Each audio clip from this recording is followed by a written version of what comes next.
नीच जात पात को मिटाते हुए हिंदू सनातन धर्म को मजबूत करते हुए हम सभी को एकजुट होकर एक साथ होकर विश्व हिंदू महासंघ परिवार के साथ चलकर विश्व हिंदू महासंघ को और मजबूती देने का काम करते हुए मैं आप सभी से निवेदन करूंगा।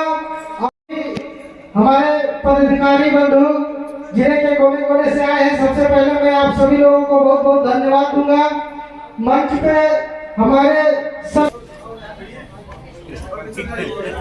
अरे नीचे वाले जा जाएगा, थोड़ा थोड़ा और पीछे हो जाएगा। हाँ ठीक ठीक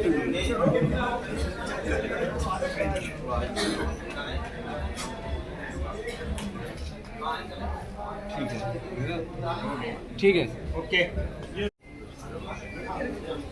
ठीक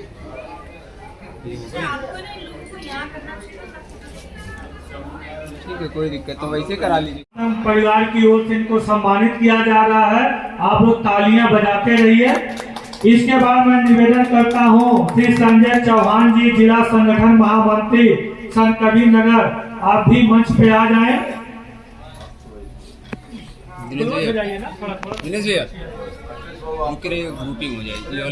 और फिर मैं सोनू गुप्ता जी, जिला महामंत्री संत कबीर नगर, आप भी आ जाएं।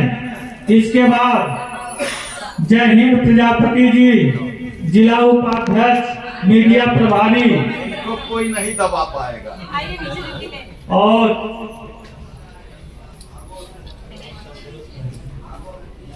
तालियां बजाते रहिए। आप लोग उत्साहवर्धन करते रहिए, सम्मान हो रहा है। आज के इस कार्यक्रम के कर्ता धर्ता जो भी साथी हैं, जिनका सम्मान छूट जाएगा वो नाराज नहीं होंगे। किसी न किसी प्रकार से सम्मान सबका होना है। और अगली बार बड़ी बहन बाईसा करिश्मा जी ने कहा,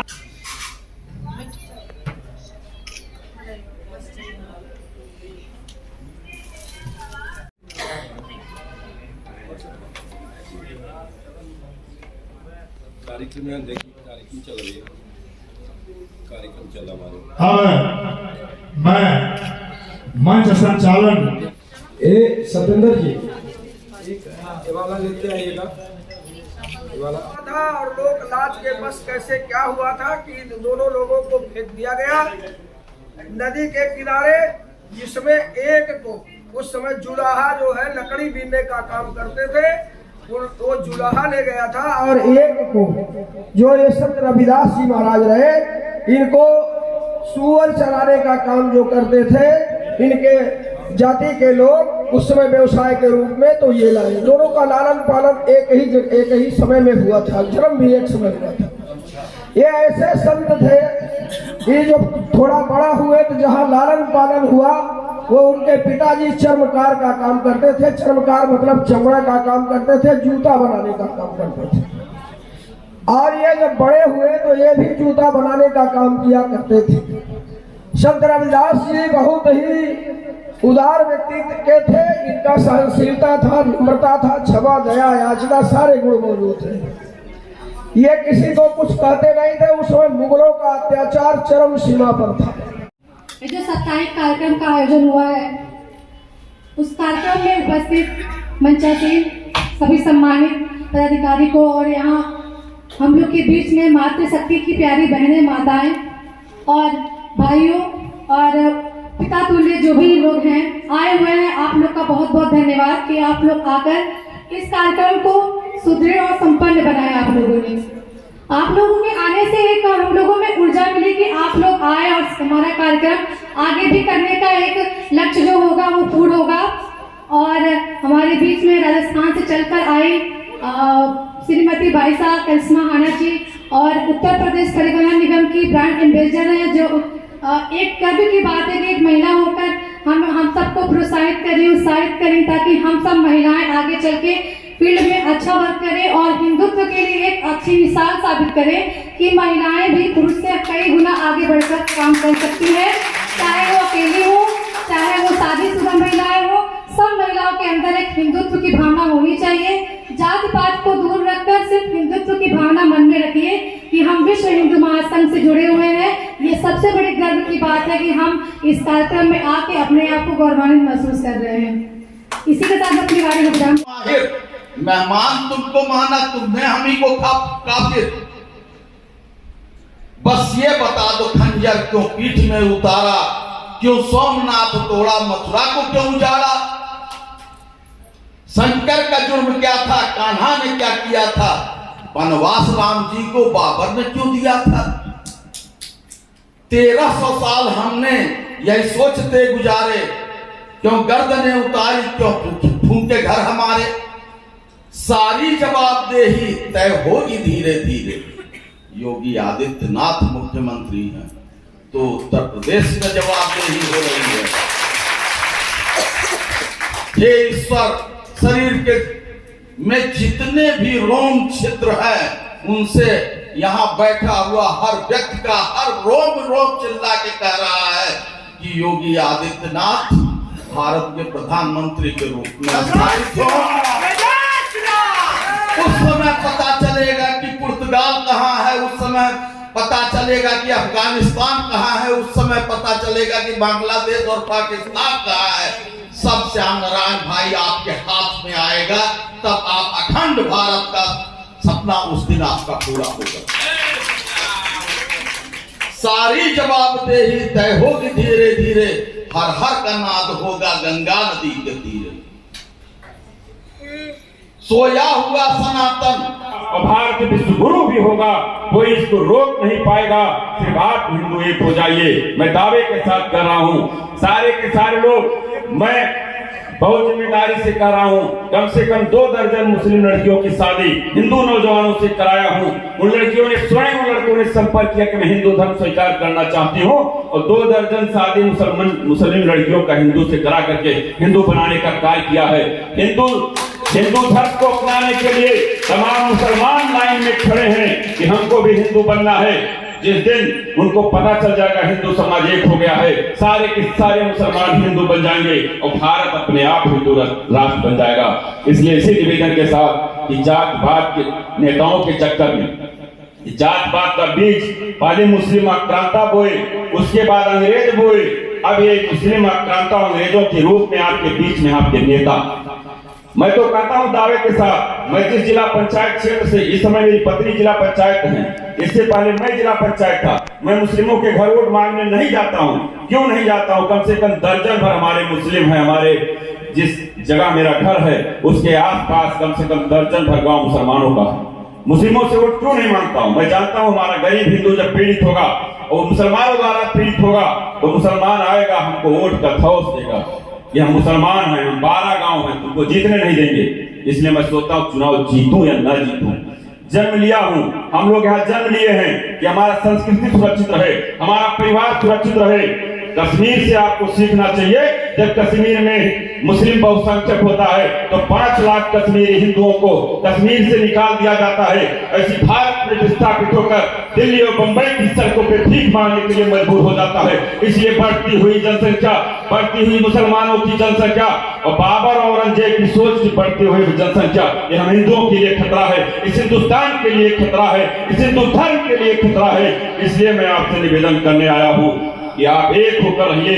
जब एक रहेंगे तो निश्चित रूप से वो घुटने टेकेंगे। आज किसी की हैसियत नहीं हमारे क्षेत्र में, इसी हिंदू को आंख उठाकर देखते हैं। अब एक यादव के घर में घुस के लगभग 50 मुस्लिमों ने मारा। सेवा आयोग का गठन कर गोवध करने वाले को सीधे जेल का रास्ता दिखाने का कार्य करते हैं।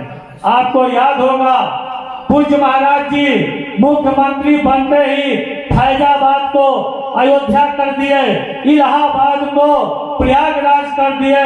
साथियों, आप ऐसे ही हिंदुत्व का झंडा बुलंद करते रहिए।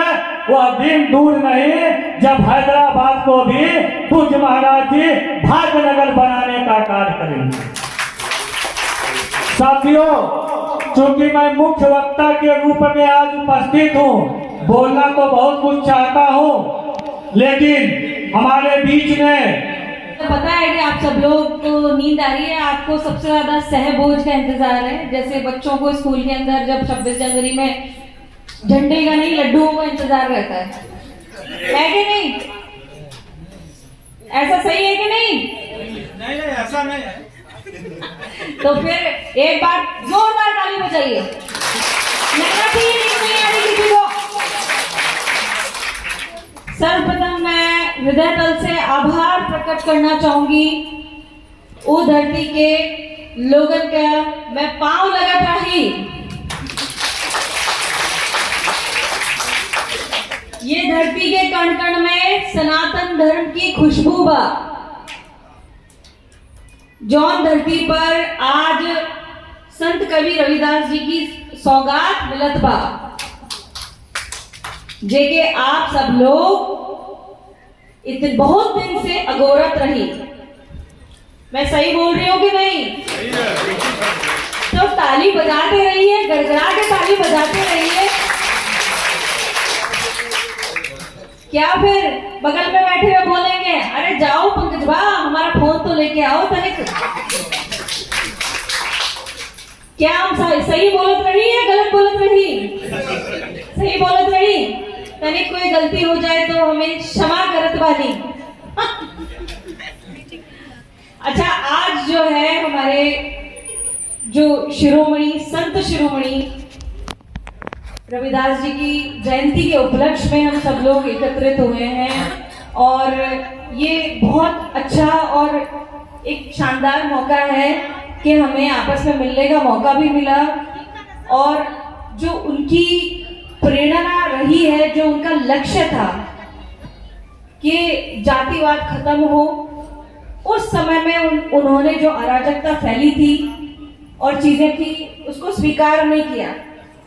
तो उनके लिए मैं एक लाइन बोलना चाहूंगी जो कि उन्होंने कभी भी गुलामी किसी भी तरह की स्वीकार नहीं की।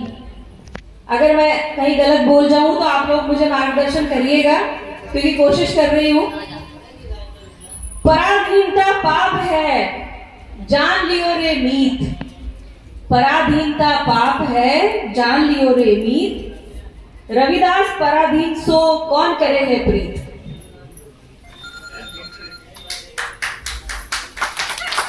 तो रविदास जी ने इस बात का मतलब तो आप लोगों को समझ में आ गया होगा कि जो पराधीनता होती है, गुलामी होती है, अगर हमने वो एक्सेप्ट की तो प्रेम तो छोड़ो कोई इज्जत भी नहीं करेगा आपकी। क्या मैं सही कह रही हूँ? आपका बोलना एकदम मैं सही कह रही हूँ। बिल्कुल फोटो खींचते रहिएगा, आप बढ़िया फोटोग्राफर हैं। तो मैं आप लोगों से यही निवेदन करूंगी कि जिन संत को हम आज श्रद्धांजलि अर्पित कर रहे हैं उनके लिए हम एक ही संकल्प लें। वो हमारा संकल्प यही होना चाहिए जो कि मैं अपनी शब्दों में कहूंगी, शायद आपको समझ में आ जाएगा। अगर हुआ मेरे धर्म पे प्रतिघात, अगर हुआ मेरे धर्म पे घात तो मैं प्रतिघात करूंगी। मैं हिंदू हूं और हिंदुत्व की ही बात करूंगी। उन्होंने कभी भी इस चीज को स्वीकार नहीं